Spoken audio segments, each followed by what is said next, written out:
"Who are you?" she whispered, her gaze drifting around the sterile room before snapping back to him. "The lobby. I remember the lobby. My brother. He was right behind me. Where is he?"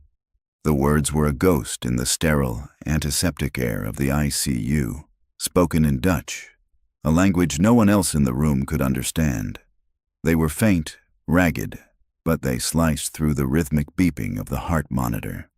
Caleb Shepard stood frozen at the foot of the hospital bed, his janitor's uniform wrinkled and smelling faintly of bleach and fear. He stared at Evelyn Vinter, the woman who had been clinically dead less than an hour ago, a woman whose life he had dragged back from the brink against all odds.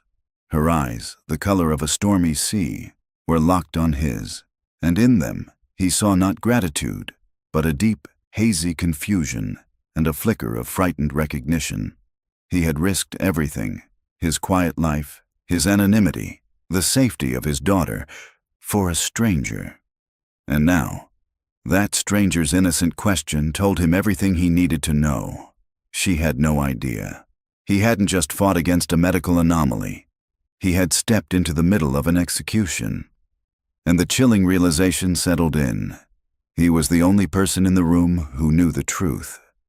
It had all started less than 24 hours ago, with the familiar squeak of his mop against the black and white marble floor of the Aethelgard Hotel lobby. The sound was the steady rhythm of a life he had chosen for its silence, its invisibility. Each stroke was a deliberate push against the memories of a different life, a life filled with the screams of sirens and the frantic pulse of a world he'd left behind. Here, there was only the scent of polish, the soft glow of chandeliers, and the quiet dignity of being unseen. It was all for Nora, his 7-year-old daughter. A safe, predictable world where fathers came home smelling of nothing more dangerous than cleaning supplies. The revolving doors hissed, slicing through the lobby's hushed atmosphere. A blast of cool night air swept in, carrying with it a new energy, sharp, commanding, and cold. Caleb didn't look up. His job was to focus on the floor, to remain a part of the hotel's seamless, silent machinery. A woman strode in, flanked by 2 men in severe, dark suits. She was tall, with hair the color of spun gold, pulled into a tight, merciless chignon. She was speaking, her voice low and melodic, but the words were foreign, crisp, Dutch. Caleb's hand tightened on the mop handle. He understood every word. "The penthouse must be cleared. My security team will sweep it first," she said. Her assistant, a flustered young man, began stammering in English to the hotel manager, but the woman, Evelyn Vinter, cut him off with a sharp gesture. Her gaze swept the lobby with an air of profound boredom. It was then that her eyes landed on Caleb, and a flicker of annoyance crossed her features before she dismissed him as part of the furniture. The look was one he was used to. It was the armor of his new life. He was finishing the far corner near the grand fireplace when it happened. A collective gasp rippled through the lobby. Caleb turned. Evelyn Vinter was stumbling. Her hand, previously gesturing with sharp authority, was now pressed against her chest. Her face, moments ago a mask of cold control, was contorted in pain and confusion. She swayed, her perfect posture collapsing, and crumpled to the floor. Panic erupted. The manager shouted for someone to call 911. Her security team formed a useless, panicked circle around her. She was on her back now, her breath coming in ragged, shallow spurts. She was still speaking, her voice a desperate whisper in Dutch. "Het is mijn hart. Zeg het ze. It's my heart. Tell them." No one understood. Caleb dropped his mop. It clattered against the floor. He was moving before he made a conscious decision, the years of training he'd tried to bury surging to the surface. He pushed past a stunned bellhop. "Sir, you can't," one of the bodyguards said, putting an arm out to block him. Caleb ignored him. He spoke directly to Evelyn, his Dutch as crisp and clear as hers had been. "Mevrouw Vinter, can you hear me? My name is Caleb. I can help you." Her eyes, glazed with pain, focused on him in disbelief. "The janitor?" "Tell me what you feel," he commanded. his voice calm, authoritative. His fingers went to the pulse point on her neck. It was thready, dangerously erratic. "A sharp pain radiates my arm," she gasped. "Tingling my jaw." Classic signs, but something was wrong. Her lips were turning blue, a sign of cyanosis that was happening far too quickly. "Sir, get back," the bodyguard insisted. "Her airway is constricting," Caleb shouted in English, his voice echoing with a command that made people jump. "Someone get the emergency kit." But her breathing was stopping. Her eyes rolled back, and then he saw it. The detail that changed everything. A slight, almost imperceptible tremor in her left hand just before she went limp. It wasn't a standard heart attack. He knew with a sickening certainty. He was looking at something else. "No time," he muttered, tilting her head back. He put his ear to her chest.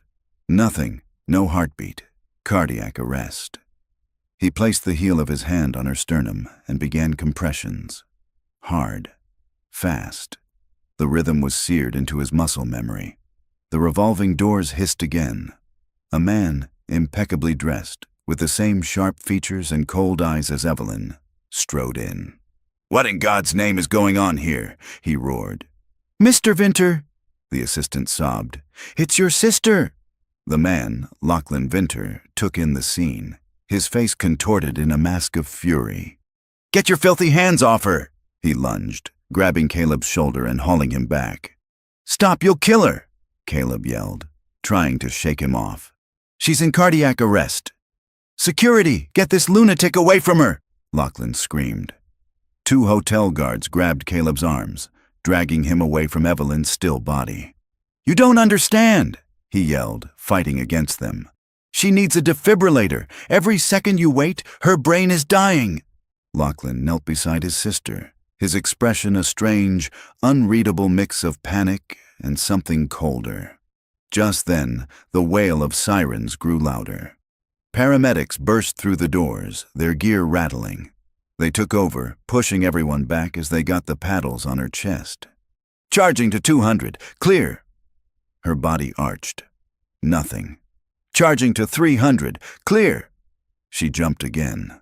A faint, erratic rhythm appeared on the monitor. They had a pulse. As they loaded her onto a gurney and rushed her out, the lobby was left in a state of shocked silence. Caleb stood between the 2 guards, his chest heaving, his adrenaline starting to crash. He had saved her.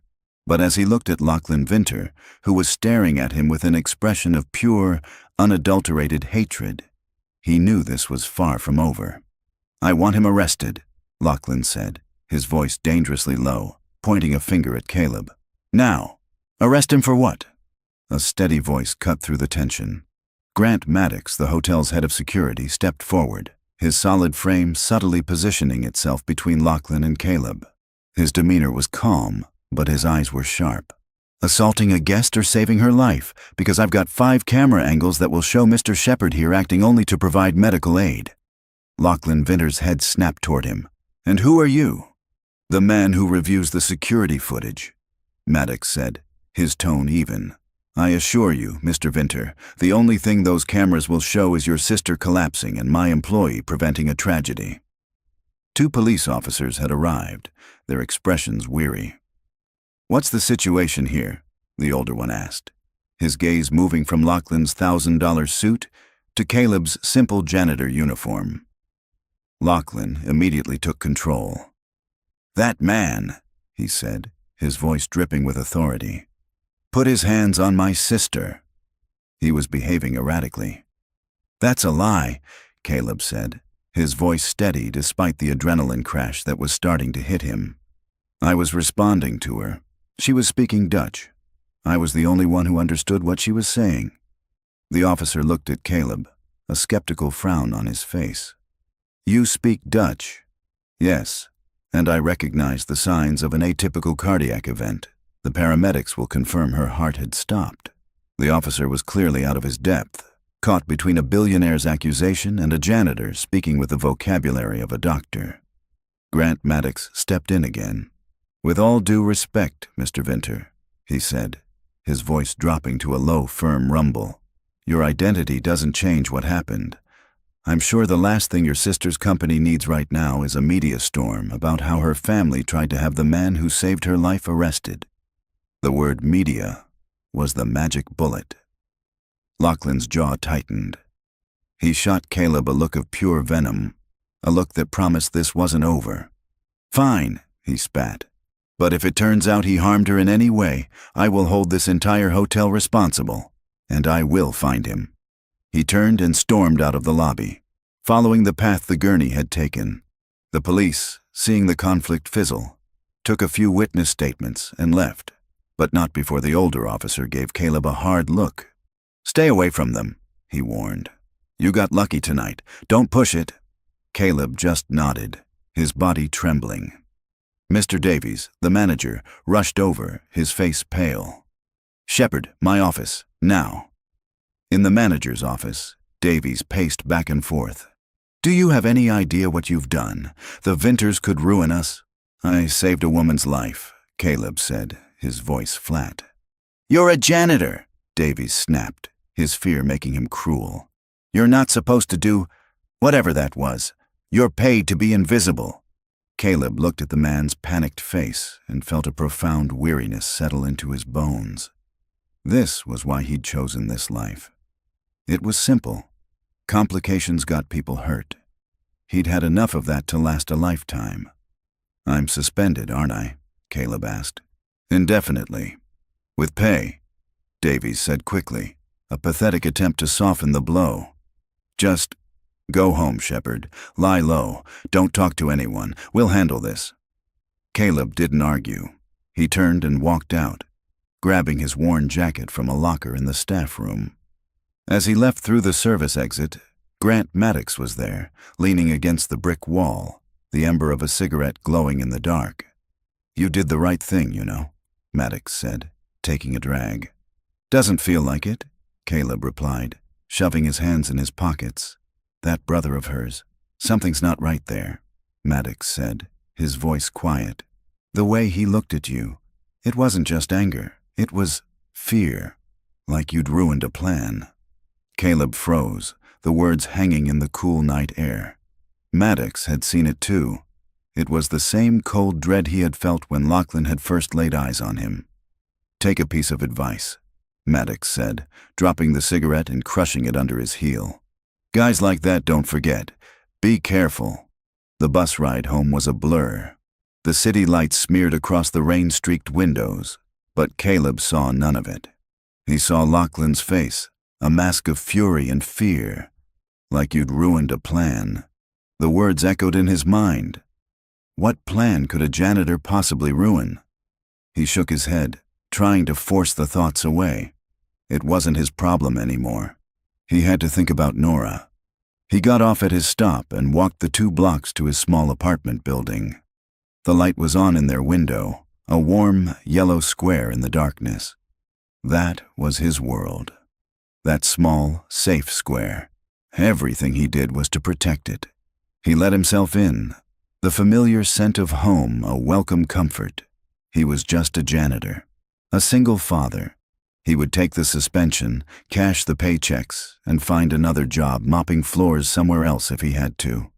He would disappear again. He had to.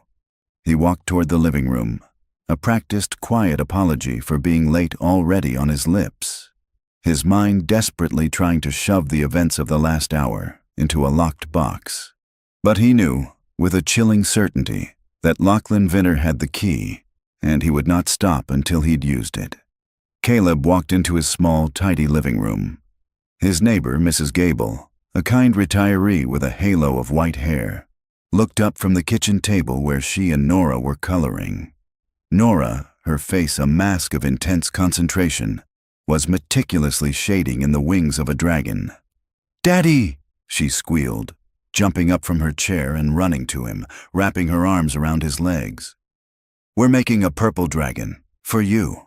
Caleb knelt and hugged her, burying his face in her hair, the scent of crayons and shampoo a welcome anchor in the storm that was raging inside him.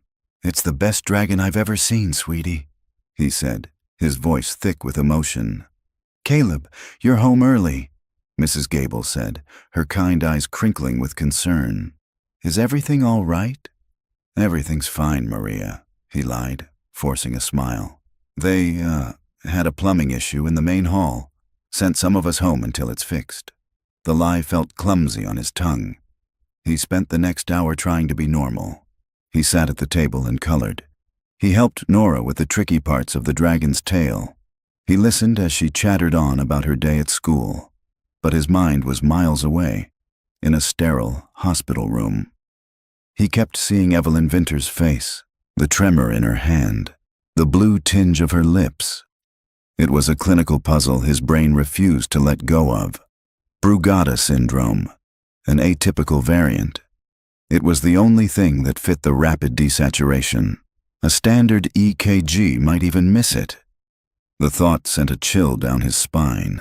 Across town, Lachlan Vinter sat in a private waiting room at St. Michael's Hospital, a cup of untouched coffee on the table beside him. The head of cardiology, a respected doctor named Kenji Tanaka, entered the room, his face etched with professional concern. "Mr. Vinter," Dr. Tanaka began, "your sister is stable for now. The event in the lobby was a severe case of stress-induced cardiomyopathy, likely brought on by extreme exhaustion. We've started her on a beta blocker to regulate her heart rhythm, and we should see steady improvement." Lachlan nodded, his expression a perfect performance of a grateful, worried brother. "Thank you, doctor. That diagnosis aligns with what her specialist in Amsterdam has been treating her for. She has a history of these stress-induced episodes." He slid a business card across the table. "This is Dr. Jansen. He has her complete file. He's expecting a call from your office. He can provide any historical data you might need." "Excellent," Dr. Tanaka said, taking the card. "This will be very helpful. It's always best to have a complete picture." "Just do whatever it takes to make her well, doctor," Lachlan said, his voice laced with false sincerity. He was handing the doctor a loaded gun and a signed permission slip to use it. The beta blockers, the standard treatment for a stress-induced event, would have a catastrophic effect on the delicate electrical channels of a heart with Brugada. Lachlan knew it was only a matter of time. He had set the stage for a quiet, tragic, and perfectly believable death. Later that evening, Caleb tucked Nora into bed. She held up her purple dragon drawing for him to see one last time. "He'll keep the bad dreams away," she said seriously, her eyes drooping with sleep. "Yeah, he will," Caleb whispered, kissing her forehead. He smoothed her comforter and watched her for a long moment, her small chest rising and falling in the soft glow of her nightlight. This was his peace. This was his sanctuary. Intervening in Evelyn Vinter's fate would put all of this at risk. Lachlan Vinter was not a man who would tolerate interference. He would dig, and if he found out who Caleb really was, the quiet life he had built for his daughter would be annihilated. He walked back into the silent living room, the drawing of the purple dragon in his hand. He pinned it to the cork board on the wall where they kept her artwork. He looked at the creature's fierce, protective eyes. He'll keep the bad dreams away. But some bad dreams you couldn't run from.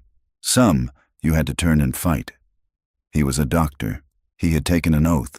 He could not stand by and let a man murder his sister through medical malpractice, no matter the cost. His quiet life was a lie if he had to sacrifice his soul to keep it. His decision made, a grim resolve settled over him. He walked to the back of his hall closet, behind a stack of old blankets, and pulled out a dusty shoebox. Inside, beneath faded photos of a woman with a kind smile, Nora's mother, was a cheap, disposable burner phone and a prepaid SIM card still in its plastic casing. He hadn't touched it in 3 years.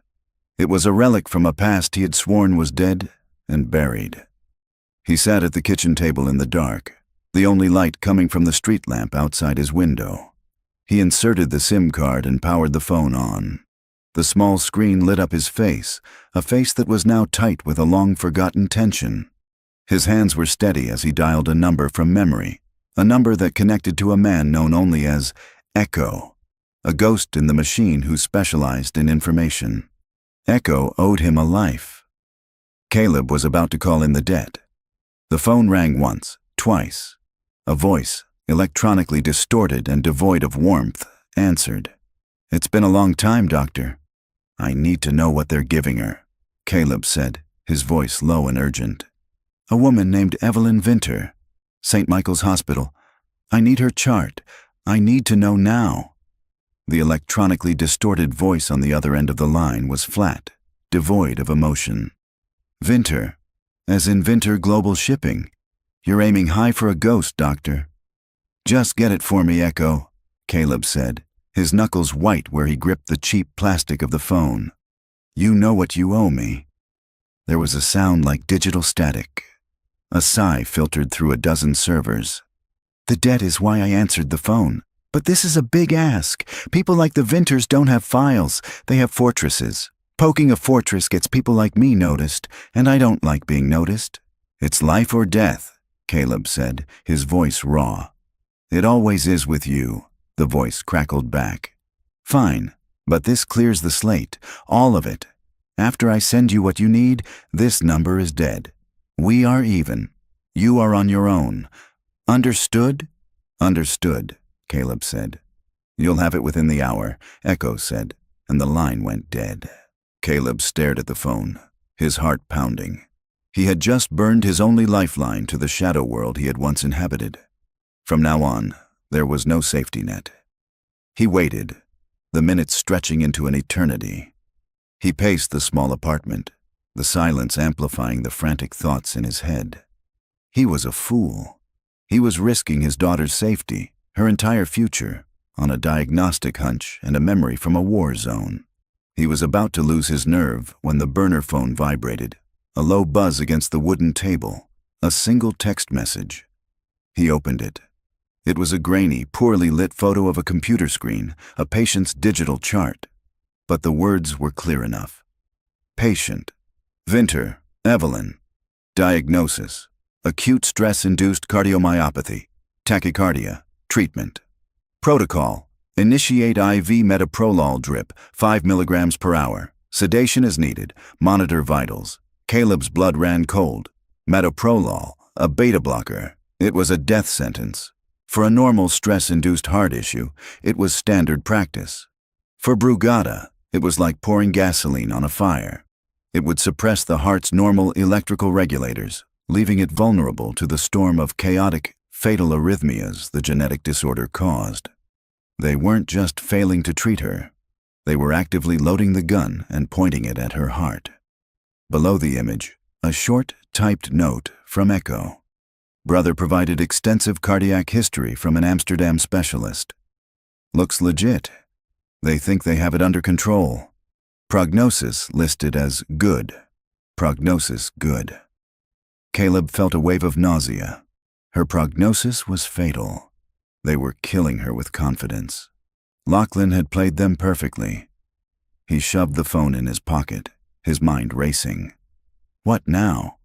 He had the proof, but it was inadmissible. Obtained illegally.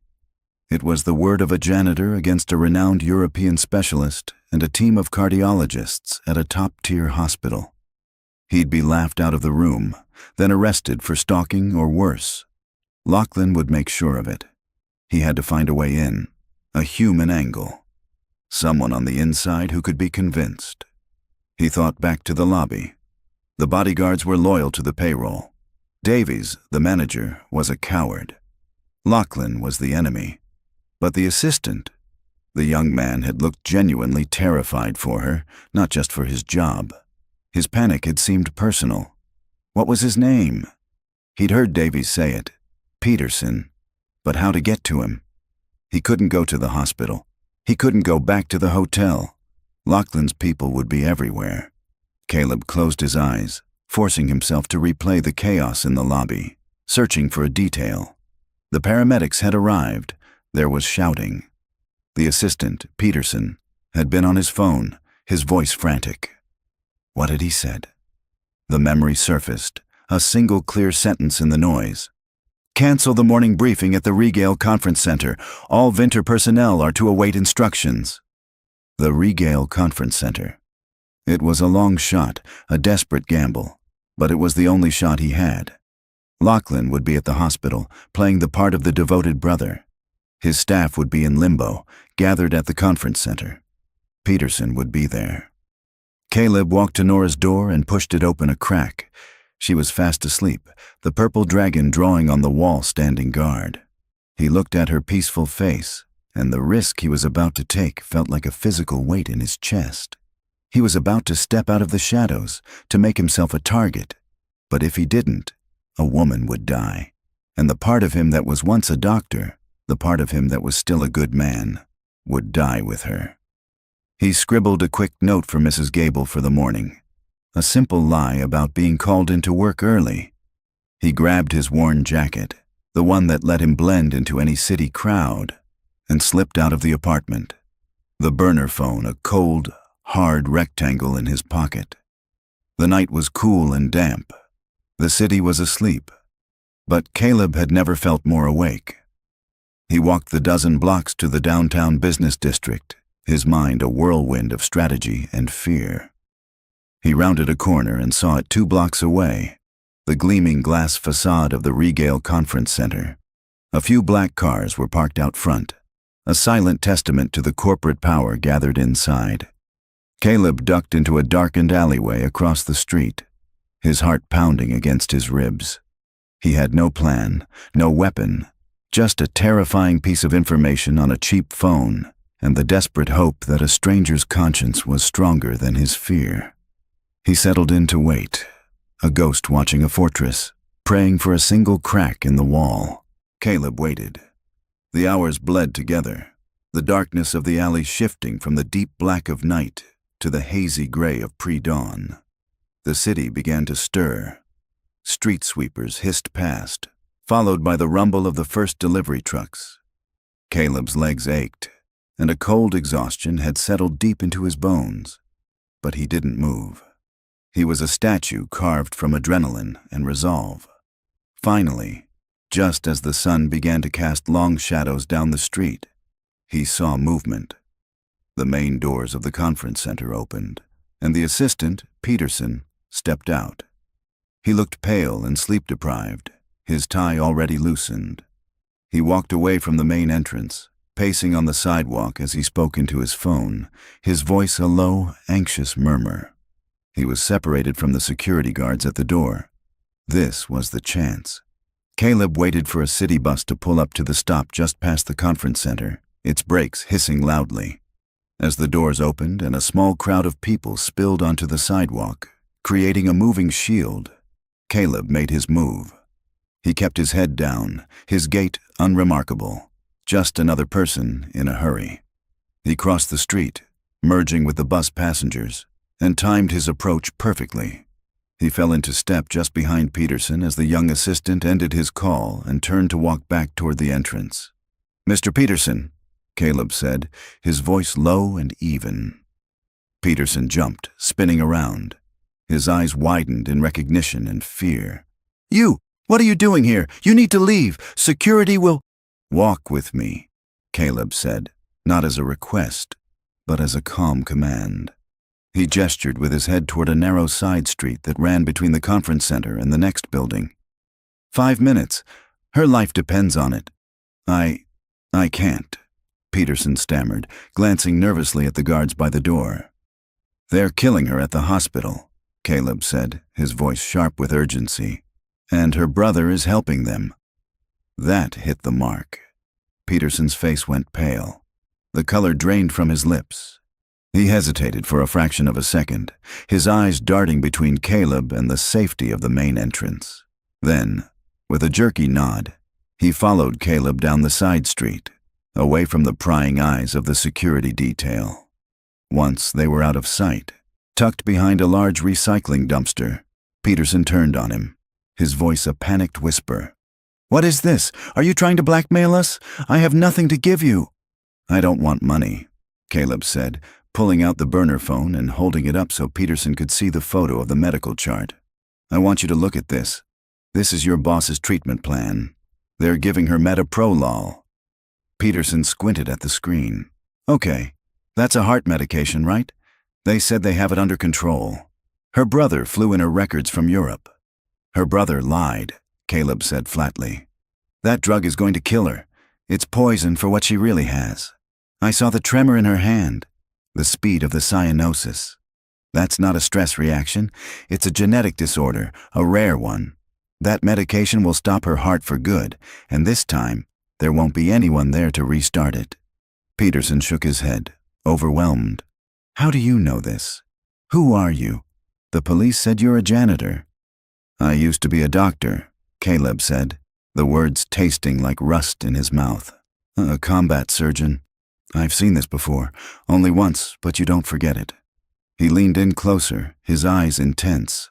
Lachlan knows. He has to. He's the one who gave them the false history. He's counting on them to make a mistake. No, Peterson whispered, but his voice lacked conviction. Lachlan, he's ambitious, but he couldn't. Wouldn't he? Caleb pressed. Who takes over Vinter Global if Evelyn dies? Who stands to gain everything? Peterson's face was a mask of horror as the pieces clicked into place.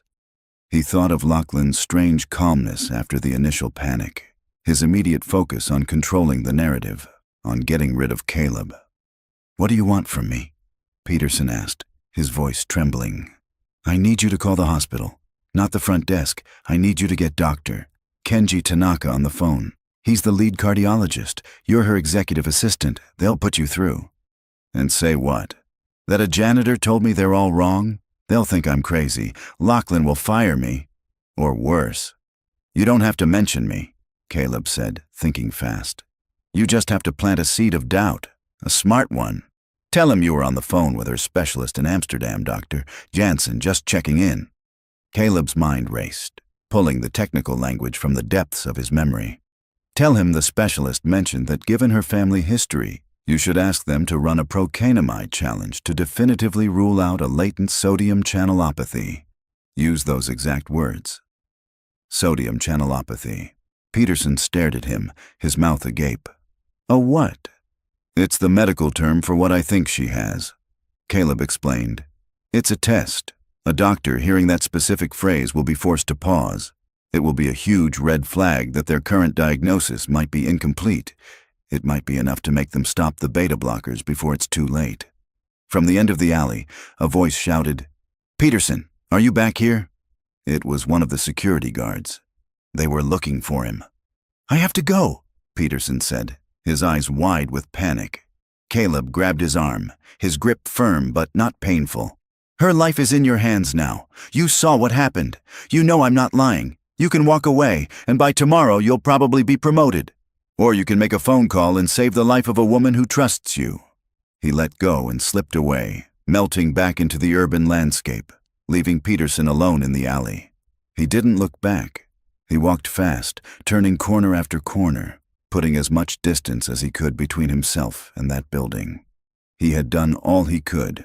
The rest was up to a terrified assistant and a system designed to trust billionaires over janitors.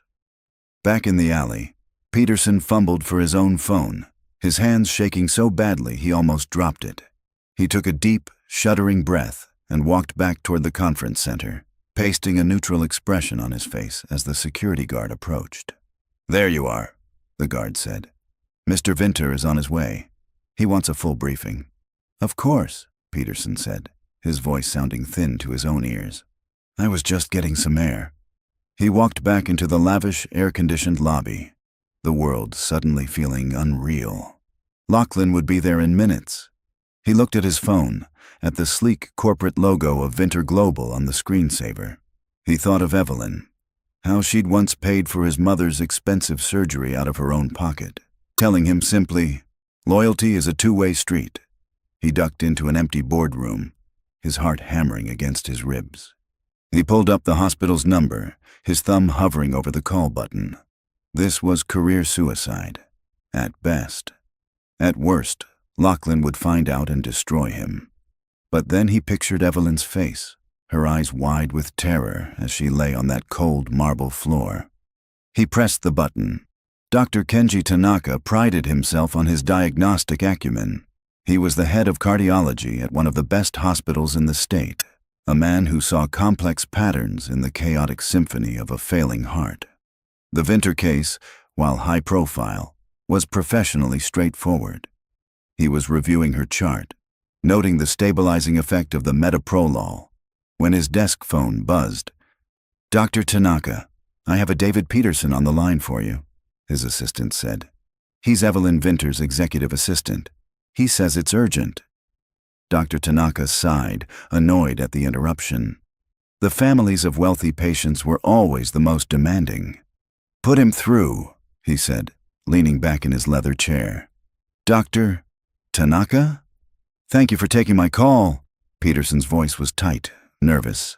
I was just on the phone with Miss Vinter's specialist in Amsterdam, Dr. Jansen.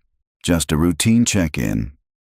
"Everything is under control here, Mr. Peterson," Dr. Tanaka said, his tone dismissive. "Her vitals are stabilizing nicely. The medication is working as expected." "Yes, of course, doctor. It's just Dr. Jansen mentioned something, and he insisted I pass it along. He said that given her family history, you should run a procainamide challenge to definitively rule out a latent sodium channelopathy." Dr. Tanaka sat up straighter. The words were so jarringly out of place, so clinically specific, that it felt like a record scratch in his mind. A janitor might talk about a heart attack. An assistant might ask if she's doing okay. No layman ever used the term sodium channelopathy. "I'm sorry," Dr. Tanaka said, his professional curiosity now piqued. "Her brother provided us with her complete file.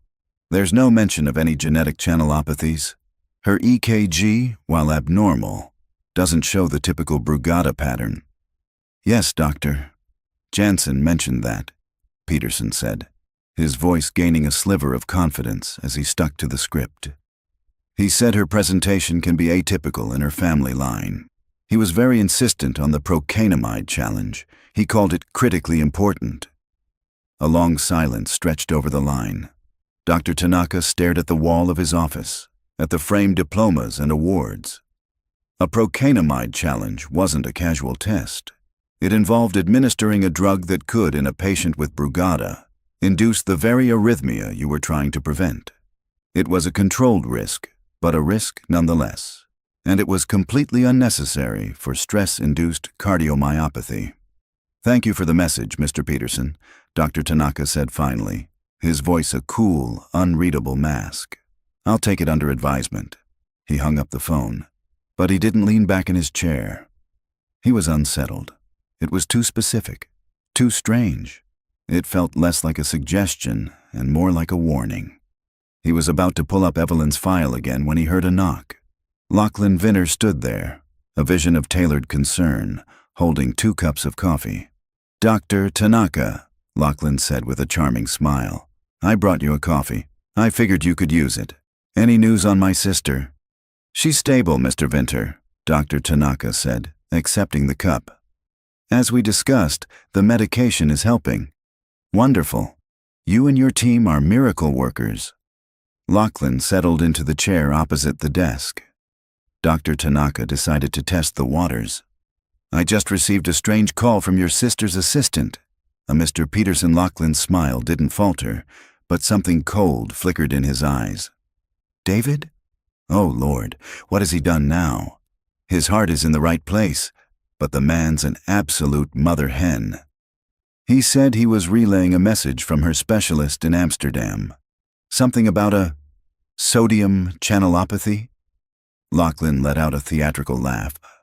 "Dr. Jansen. Of course.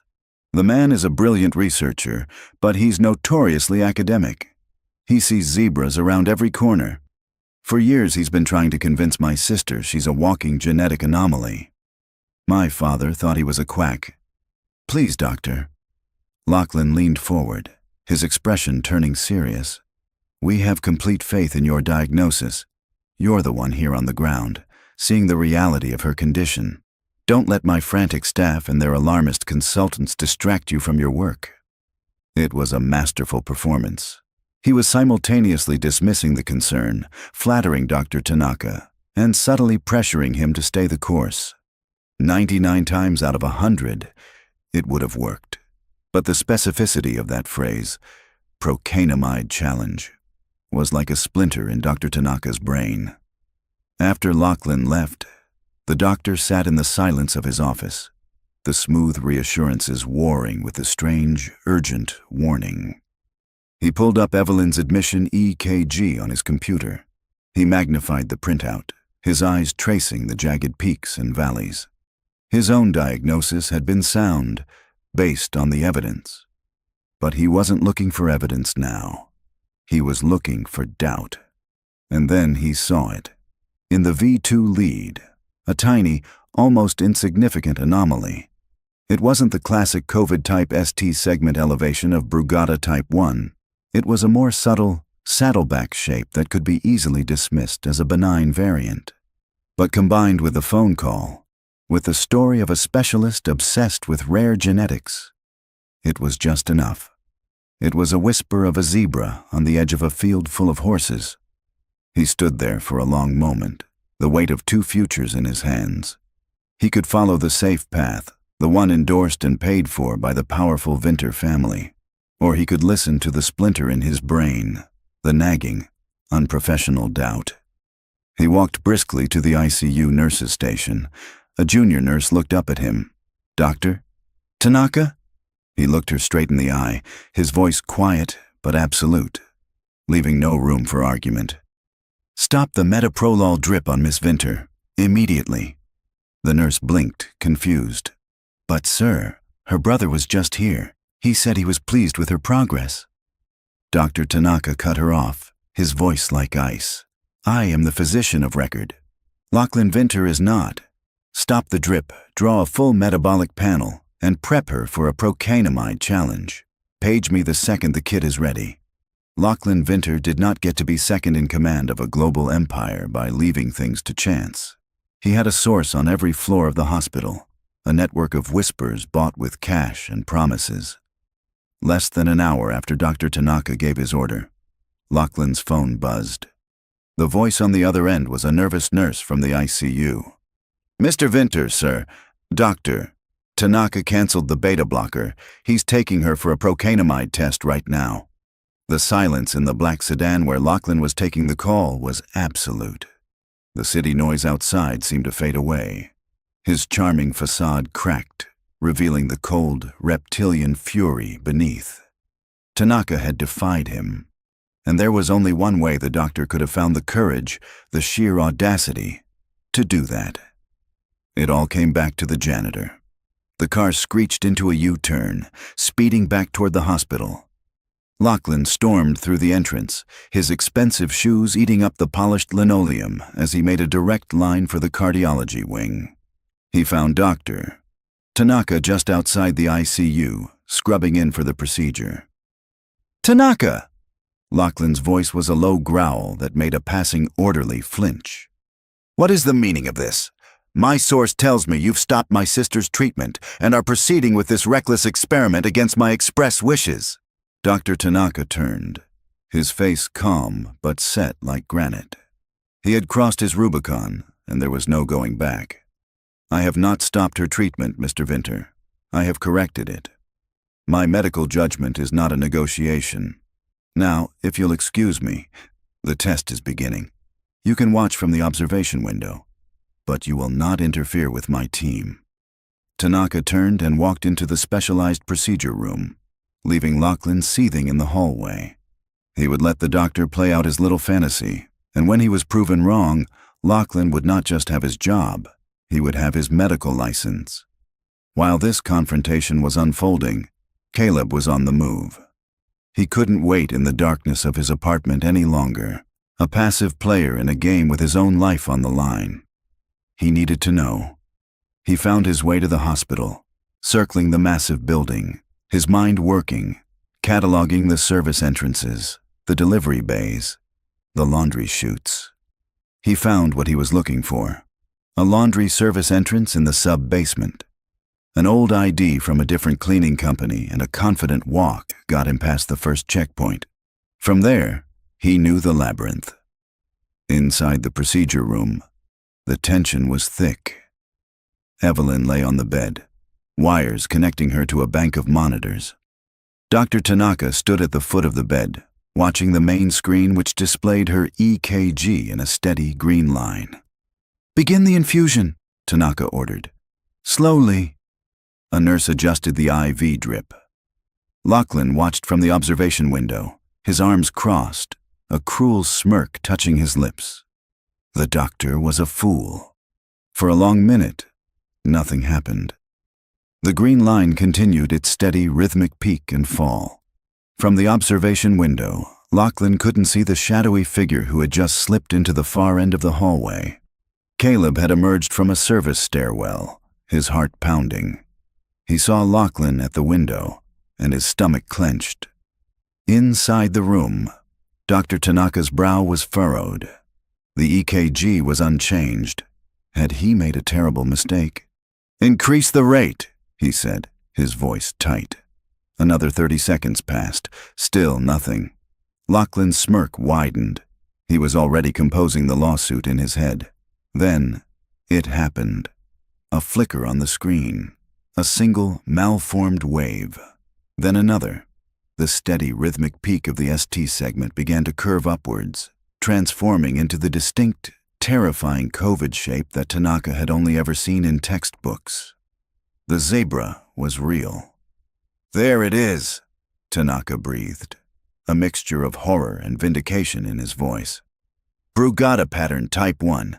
I need a photo of that screen now." Before the nurse could even move, the alarm on the monitor blared to life.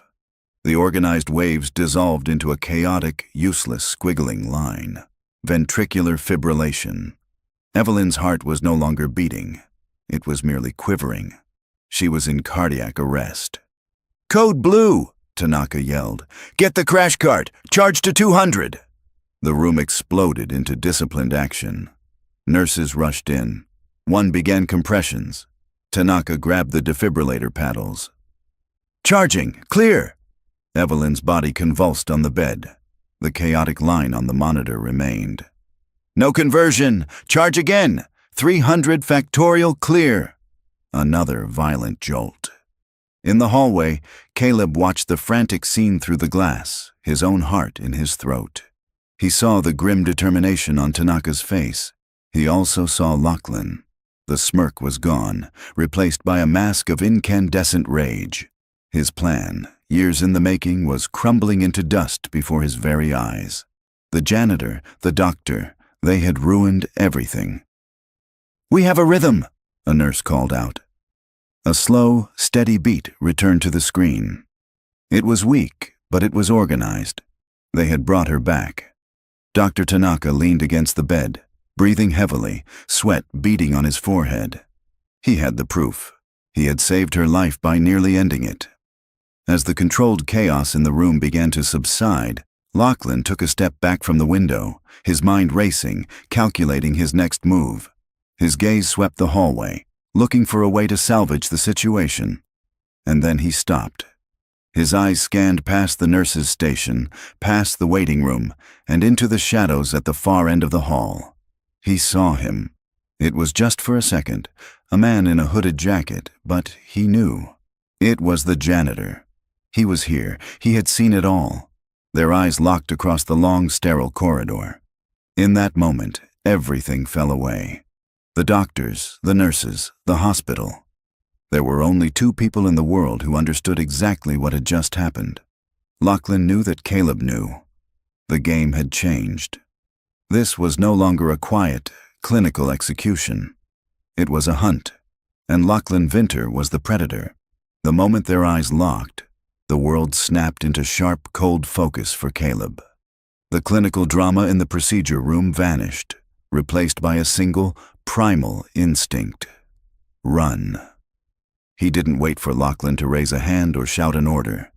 He saw the flicker of murderous recognition in the man's eyes, and that was enough. He turned and melted back into the shadows of the corridor, moving with a fluid silence that belied the frantic pounding of his heart. He heard a muffled command behind him, Lachlan's voice speaking into his phone. "He's here. Find him. Black jacket, hood. He's in the West Wing. Do not let him leave this building." Caleb didn't risk the main elevators or stairwells. He darted through a set of double doors marked Staff Only and found himself in a brightly lit but deserted utility hallway. He could hear the heavy footsteps of security guards echoing from the main corridor, their pace quickening. He was being hunted. He ran, his soft-soled shoes making no sound on the tiled floor. He knew the layout of places like this. Every hospital, every hotel, every large building had the same hidden anatomy. A skeleton of service tunnels, storage closets, and forgotten stairways. It was the world he lived in now. He yanked open a door to a janitor's closet, slipped inside, and closed it just as two of Lachlan's men, broad-shouldered and grim-faced, rounded the far corner. He held his breath, the smell of ammonia and damp mops filling his lungs. He heard their footsteps pass, their voices low and urgent. He waited a beat, then slipped back out, heading in the opposite direction. He couldn't go up. He had to go down. To the basement, to the labyrinth. He found a service elevator, pried the doors open with his fingers just enough to slip through, and found the emergency ladder, climbing down through the darkness of the shaft. He landed in the sub-basement, a place of humming generators and giant, hissing pipes. He was back in his element. He moved through the darkness with a sureness that Lachlan's polished security team could never match.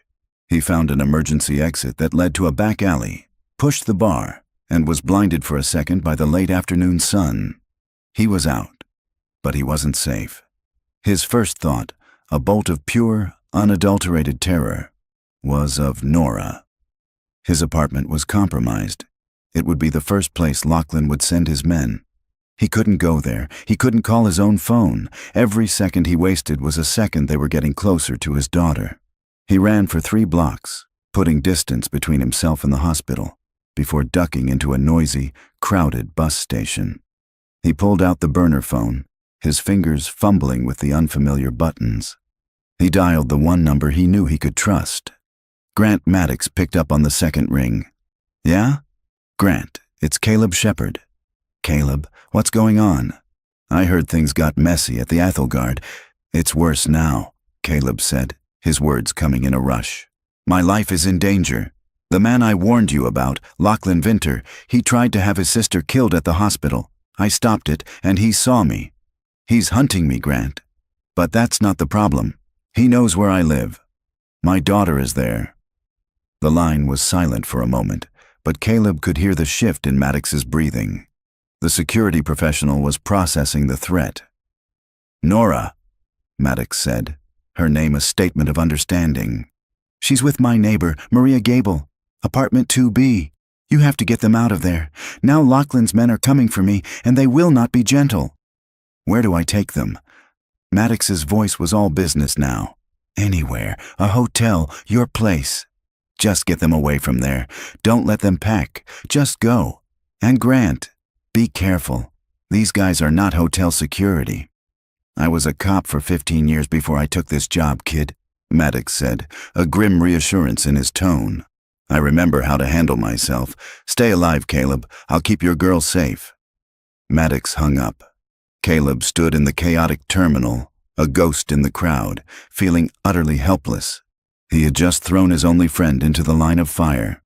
Back at the hospital, Lachlan stood in the hallway, his composure a thin sheet of ice over a volcano of rage. His head of security approached him. "The janitor got away," the man reported. "He slipped out the back. We're pulling camera footage now." "Forget the footage," Lachlan commanded, his voice deadly calm. "I have his employment file from the hotel. I have his address. Take a team. I don't want him brought in for a conversation. I want him gone, and I want whatever proof he thinks he has. Search his apartment. If his daughter is there, secure her. She'll make excellent leverage to draw him out."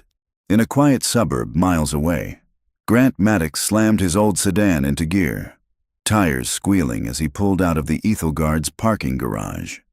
He was dialing with one hand and driving with the other, calling in a favor from an old contact at the police department. At the same time, a black, unmarked SUV with tinted windows pulled away from the hospital, accelerating into downtown traffic, its occupants checking their weapons. Caleb's apartment building sat on a quiet, tree-lined street. Nora and Mrs. Gable were in the living room, reading a book together, oblivious.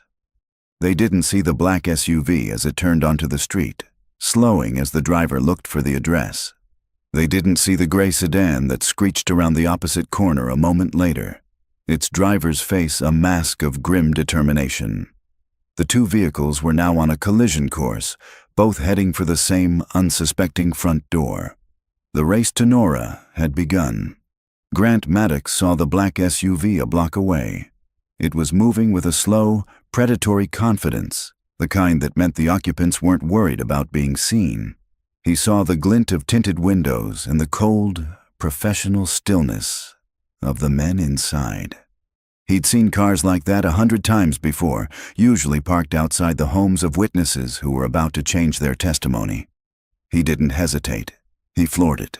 His old sedan roared to life, tires squealing as he swerved, not toward the curb, but directly into the path of the SUV, blocking the narrow residential street. The SUV's driver slammed on the brakes, stopping inches from Maddox's driver's side door with a screech of tortured metal. It was a bluff, a roadblock, a moment of chaos. It wouldn't last long, but it was all he needed. He was out of the car before the engine settled, sprinting toward the apartment building's entrance. Behind him, he heard the heavy thud of car doors opening. He didn't look back. As he yanked open the main door, he reached inside and pulled the building's fire alarm. A deafening klaxon began to shriek, echoing through the halls. Doors opened, residents poking their heads out in confusion. The chaos was his cover. He took the stairs 2 at a time and pounded on the door of apartment 2B. Mrs. Gable opened it, a look of bewilderment on her face. "Good heavens, what is all that racket?" "Maria, my name is Grant Maddox. I'm a friend of Caleb's," he said, his voice a low, urgent command. "He sent me. There's an emergency. You and Nora need to come with me, right now." "An emergency?" "What's happened to Caleb?" "He's fine, but we have to go." "Leave everything," Maddox insisted, his eyes darting down the hallway. He could hear the heavy, determined footsteps of Lachlan's men on the stairs. He scooped up a terrified Nora into one arm and grabbed Mrs. Gable's elbow with his free hand. "Back door, now." He hustled them through the small apartment, out the kitchen door, and onto a rickety fire escape. A tense chase down the alley, a brief, brutal confrontation with a third man trying to cut them off, and Maddox threw himself and Nora into the driver's seat of his car. He slammed the door, hit the lock, and stomped on the gas. The car shot forward as the back window shattered, careening out of the alley and onto a main thoroughfare. The black SUV was right behind him, gaining fast. In the pristine, quiet comfort of her private hospital room, Evelyn Vinter's eyes fluttered open. The first thing she saw was the anxious, relieved face of her brother, Lachlan. "Evelyn," he breathed, rushing to her side and taking her hand. "Thank God, you're awake." Her throat was raw. Her mind was a fog of pain and confusion. What happened?" she rasped. "There was a complication," Lachlan said, his voice a perfect blend of sorrow and strength. "That specialist in Amsterdam, Jansen, the one we all thought was an alarmist, he was right. You have this rare genetic condition. The doctors here, they almost made a mistake, Evelyn, a terrible one, but I wouldn't let them. I kept pushing. I insisted they run more tests. I saved you." He squeezed her hand, his eyes shining with manufactured sincerity. Evelyn listened, her head throbbing. It sounded right. It sounded plausible. Lachlan had always been ambitious, but he was her brother. He loved her, didn't he? But something was wrong. Through the fog, a memory nagged at her. A moment of absolute terror on a cold marble floor. And a voice. A calm, steady voice, speaking her mother's language. A voice that was not Lachlan's. Later that day, Dr. Tanaka came to see her. He was professional, clinical, and chose his words with the care of a man walking through a minefield. He explained the diagnosis of Brugada syndrome and the defibrillator they would implant. "My brother said you almost misdiagnosed me," Evelyn stated, her eyes searching his for a reaction. Dr. Tanaka's expression didn't change, but he hesitated for a fraction of a second. The initial presentation was atypical. It mimicked a more common condition. Fortunately, we received some timely external consultation that prompted us to reconsider the initial findings. External consultation. The phrase snagged in Evelyn's mind. It wasn't what Lachlan had said. Lachlan had taken all the credit.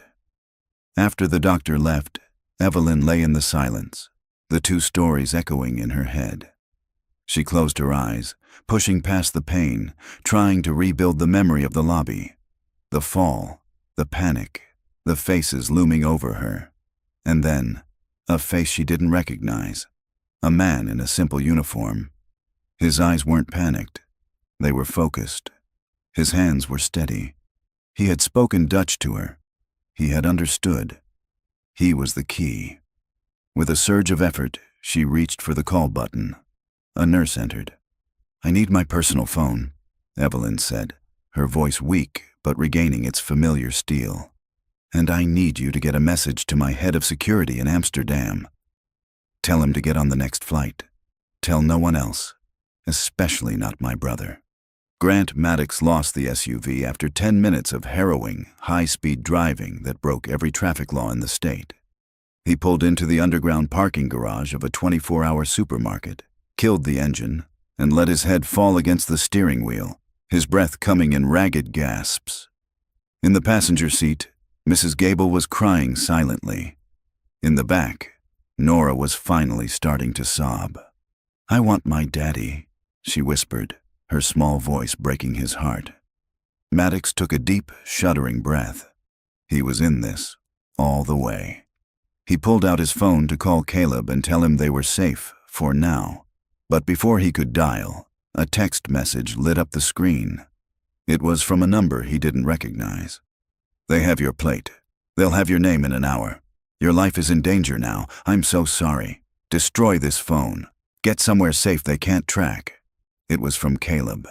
He had anticipated this. Grant Maddox was no longer a helpful friend. He was a target. He looked in the rearview mirror at the terrified, tear-streaked face of the little girl in the back seat. The weight of his promise to Caleb settled on him. He wasn't just a helper anymore. He was her protector, and they were officially on the run. Grant Maddox looked at the burner phone in his hand, Caleb's stark message burning on the screen. He crushed it under his heel on the grimy concrete of the parking garage. He pulled the SIM card from his own phone and snapped it in half, dropping the pieces down a storm drain. He was dark. For now. He knew a place, a ghost on the map from his early days on the force. A dilapidated fishing cabin 2 hours north, with no address a GPS could find. After abandoning his car and renting a truck under a fake name, he drove through the night. A sleeping child in the back, the city lights shrinking in his rearview mirror. In a grimy bus terminal miles away, Caleb made a final, desperate call. "Echo, I need more than information. I need to disappear, and I need to be able to fight back." The distorted voice was cold. "That's not a favor, Doctor. That's a new life. It comes with a price. You'll owe me. When I call, you answer. You become my asset. No questions." "Done," Caleb whispered. The instructions were simple. A key taped under a bench. A locker. Inside was a duffel bag, containing a new identity, a stack of cash, and a cold, heavy handgun. Caleb Shepard, the janitor, was gone. A man named Michael Hayes, a ghost with a mission, took his place. 2 days later, a man named Soren was stepping off a private jet. He was tall, with the watchful stillness of a wolf, and his loyalty to Evelyn Vinter was absolute. In her hospital room, she gave him her orders in Dutch. "Find the janitor. His name is Caleb Shepard. Find him before my brother does." Soren was efficient. Within hours, he knew about Caleb, his daughter Nora, and the disappearance of the ex-cop, Grant Maddox. He found Maddox's abandoned car, and discovered a single, crushed pink bead near Caleb's empty apartment. A child was involved. The stakes were no longer just corporate. They were primal. Caleb, now operating from a nondescript motel room, began his own hunt. Using his new resources, he dug into the Amsterdam specialist, Dr. Jansen. It didn't take long to find the truth. A Winter-owned shell corporation had bailed out Jansen's failing medical supply company 3 years prior. Lachlan didn't have a contact, he had an asset. Caleb now had proof of the conspiracy, but he had no way to deliver it. He knew he couldn't storm the hospital, a fortress guarded by Lachlan's men. So he would use Lachlan's own world against him. He sent an anonymous encrypted email to a notoriously cantankerous Winter board member, leaking a plausible, fabricated, and explosive lie about Lachlan's mismanagement of a hostile takeover. The effect was instantaneous. Winter Global's stock wavered. The board was in a panic. Lachlan, trapped and furious, was forced to leave the hospital to put out the fire. From a parking garage roof, Caleb watched Lachlan's SUV speed away. The king had left the castle. He put on a stolen orderly's uniform, the gun a cold weight against his back. He created a minor chemical scare in the basement labs, a code red that drew one of the 2 guards from Evelyn's door. At the same moment, Soren arrived to confront the other. While the remaining guard was distracted, Caleb slipped in through a ceiling vent.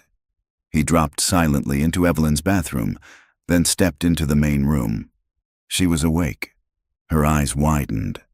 Before she could scream, he raised a finger to his lips. "Miss Winter," he whispered in Dutch. "My name is Caleb Shepard. You're in terrible danger." He showed her the evidence on the burner phone. As the cold, corporate truth of her brother's betrayal settled over her, the door burst open. Soren stood there, weapon drawn. "Soren, no!" Evelyn commanded, her voice like steel. "Stand down. He's the one." An alliance was forged. They had to get her out. Just as they formulated a desperate plan, Evelyn's phone rang. It was Lachlan. He knew the board meeting was a ruse. He was coming back. Their escape was audacious. Evelyn in a wheelchair, pushed by Caleb in a guard's suit, with Soren in a doctor's coat. They walked out the front door in plain sight as Lachlan's SUVs screeched to a halt at the main entrance. They took a different car, one belonging to a hospital administrator, and disappeared into the city. From the moving vehicle, Evelyn made a call. "Marcus," she said to the board member, "my brother has been attempting to murder me. I have proof. Seize his assets. Lock him out of the system, immediately." Lachlan, charging into the empty hospital room, found his corporate world dismantled. But he still had his private security, and he knew where Caleb would go. He used his resources to find Maddox's old police records, to find the location of the forgotten cabin. Caleb arrived at the dark, silent cabin first, his heart pounding. Maddox was on the porch. "She's inside," he said. "She's safe." Caleb walked in. A fire was crackling. Nora was asleep on a cot. He knelt beside her, a wave of profound relief washing over him. It was a trap. The floorboards creaked. Lachlan stood there, a gun in his hand. "Did you really think I wouldn't find this place?" he sneered. 2 of his men held Maddox and Mrs. Gable in the corner. "It's over." Caleb slowly stood, placing himself between Lachlan and his sleeping daughter. In the flickering firelight, he saw Maddox tense. Caleb gave a slight, almost imperceptible nod.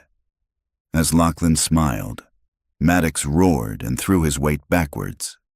Simultaneously, Caleb lunged, not at Lachlan, but at the heavy iron fireplace poker, swinging it and shattering the single oil lamp, plunging the room into darkness. A gunshot roared, deafeningly wide. Nora woke with a scream. Caleb moved, a shadow in the firelight. He wasn't a doctor or a janitor now. He was a soldier. He crashed into Lachlan, and the 2 of them went down. The fight was brutal, primal, and short. As they grappled on the floor, the cabin door burst open, and Soren's team flooded the room, their flashlights cutting through the darkness. They found Caleb with his hands around a defeated Lachlan's throat, his face a mask of cold fury. It was over. A few months later, the sun was setting over a small, newly opened community clinic.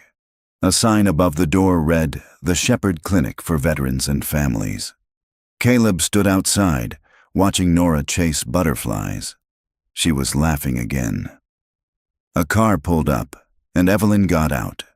The ordeal had changed her, stripped away the cold armor, leaving a quiet strength. "The endowment is finalized," she said, coming to stand beside him. "The clinic is funded for the next 50 years. "Thank you, Evelyn," he said. "You gave me back my life." "No," she said, her eyes meeting his. "You gave me back mine." They stood in comfortable silence, watching his daughter. Lachlan was facing a lifetime in prison. Maddox was the new head of Vinter Global Security. The world had been righted. "Daddy, look!" Nora shouted, running up to them and holding out a dandelion. Caleb smiled, a real, easy smile. He looked from his daughter to Evelyn, from his past to his future. The janitor was gone. The soldier was gone. In their place was a man who had finally found his peace.